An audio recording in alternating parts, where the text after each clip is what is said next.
বন্ধুরা, সরকারি ডকুমেন্ট হিসাবে আধার কার্ড আমাদের বিভিন্ন ক্ষেত্রে কাজে লাগে। হ্যাঁ বন্ধুরা, এবং এই আধার কার্ডকে কাজে লাগাতে গেলে প্রত্যেকের আধার কার্ডের মোবাইল নাম্বার থাকাটা জরুরি, কেননা সেই কাজগুলো করার সময় ওটিপি ব্যবহার করা হয়। সেই ওটিপিটা আধারের সঙ্গে যে মোবাইল নাম্বারটা লিঙ্ক থাকে সেই মোবাইল নাম্বারে ওটিপি যায় এবং সেটা দিয়ে আমরা কাজ করতে পারি। বন্ধুরা, এখনো পর্যন্ত অনেকের আধার কার্ডের সঙ্গে মোবাইল নাম্বার লিঙ্ক নেই। আবার দেখা যায় অনেকের আধার কার্ডে যে মোবাইল নাম্বারটা লিঙ্ক করা ছিল বা আছে সেটা হারিয়ে গেছে বা সেটা বহুদিন ধরে তার সে ব্যবহার না করে সেটা বন্ধ হয়ে গেছে। আপনারা যদি নিজের বাড়িতে বসে এই আধার কার্ডের সঙ্গে মোবাইল নাম্বার লিঙ্ক করতে চান এবং যাদের মোবাইল নাম্বার ছিল আগে তারা নতুন মোবাইল নাম্বারটা অ্যাড করতে চান, অবশ্যই এই ভিডিওটা তাদের জন্য। হ্যাঁ বন্ধুরা, বাড়িতে বসে আপনাদের ফোন থেকেই আপনারা কিভাবে আধার কার্ডের সঙ্গে মোবাইল নাম্বারটা লিঙ্ক করতে পারেন এই বিষয়ে আজকের ভিডিওটা খুবই গুরুত্বপূর্ণ হতে চলেছে। তাই বলো ভিডিওটা প্রথম থেকে শেষ অবধি দেখবেন, আর চ্যানেলে যারা নতুন আছেন অবশ্যই চ্যানেলটাকে সাবস্ক্রাইব করে রাখবেন। চলুন আমি মোবাইল স্ক্রিনের মাধ্যমে দেখিয়ে দিই কিভাবে বাড়িতে বসে আপনারা আধার কার্ডের সঙ্গে মোবাইল নাম্বারটা লিঙ্ক করতে পারবেন। এই যে ক্রোম ব্রাউজারে এসে আপনারা মোবাইল স্ক্রিনে এসে মোবাইল থেকেই ক্রোম ব্রাউজারে আসবেন, এসে myAadharUIDI.gov.in এই ওয়েবসাইটে আসবেন। এসে এখানে দেখুন প্রথম যে ওয়েবসাইটটা আছে ওখানে টাচ করলাম, করার পর এরকম একটা ইন্টারফেস খুলে যাচ্ছে, আধারের একটা ইন্টারফেস খুলে যাচ্ছে।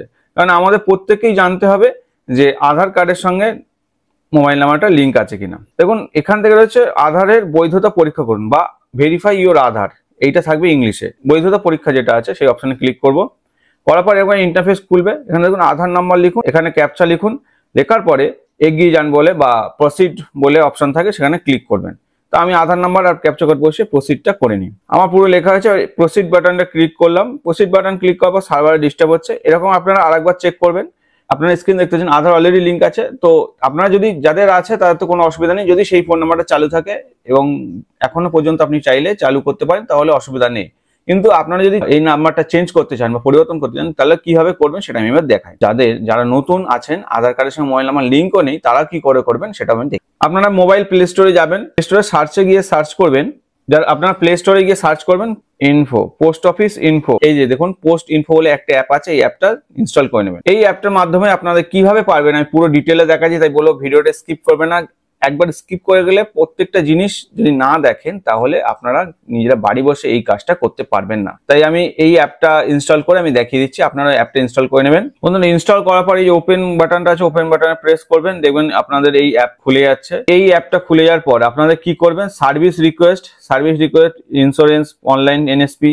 তো আপনারা সার্ভিস রিকোয়েস্টে যাবেন, টাচ করবেন। সার্ভিস রিকোয়েস্টে গেলে আপনাদের এই টাইপের একটা ফর্ম খুলে যাচ্ছে। এখানে আপনার নাম, এরিয়া বা অ্যাড্রেস বসাবেন, এখানে pincode, email ID, mobile number, পরিষেবা বা নির্বাচন করে আপনি কি পরিষেবা নিতে চাইছেন সেখানে নির্বাচন করতে হবে। দেখুন মেল বুকিং, ডাকযোগে ডেলিভারি, আর্থিক সেবা, জীবন প্রমাণ অথবা ডিজিটাল লাইফ সার্টিফিকেট, আইপিপিবি বা অন্যান্য পরিষেবা, বা দেখুন ইকম আধার, আইপিপিবি আধার পরিষেবা। দেখুন আইপিপিবির আধার পরিষেবা করতে পারেন। আপনি গেলেন, যাওয়ার পর আধার পরিষেবার মধ্যে এবার কি নির্বাচন করুন, মানে এর মধ্যে কি নিতে চাইছেন। শিশু আধার যেটা 0 থেকে 5 বছরের মধ্যে আধার কার্ড করতে পারেন, অথবা মোবাইল অথবা ইমেলে আধার লিঙ্ক অথবা আপডেট করা। দেখুন রয়েছে দ্বিতীয় অপশন, তো দ্বিতীয় অপশনটা সিলেক্ট করবেন। ওটিপি আসার পর আপনারা সেই ওটিপিটা বসে পরের স্টেপ যাবেন। আপনাদের এরিয়ায় যদি এই পরিষেবা চালু হয়ে থাকে তাহলে অবশ্যই পোস্ট অফিসের মাধ্যমে আপনাদের ডাক সেবক আপনার বাড়িতে এসে এই আধার কার্ডের সঙ্গে মোবাইল নাম্বার এবং ইমেল আইডিটা লিঙ্ক করে দিয়ে যেতে পারে। আশা করি বন্ধুরা আপনাদের ভিডিওটা ভালো লেগেছে। ভিডিওটা ভালো লাগলে অবশ্যই ভিডিওটাকে লাইক করবে, চ্যানেলটাকে সাবস্ক্রাইব করে। এটা প্রচুর তথ্য আসবে। সবাই ভালো থাকবেন, সুস্থ থাকবেন। টাটা।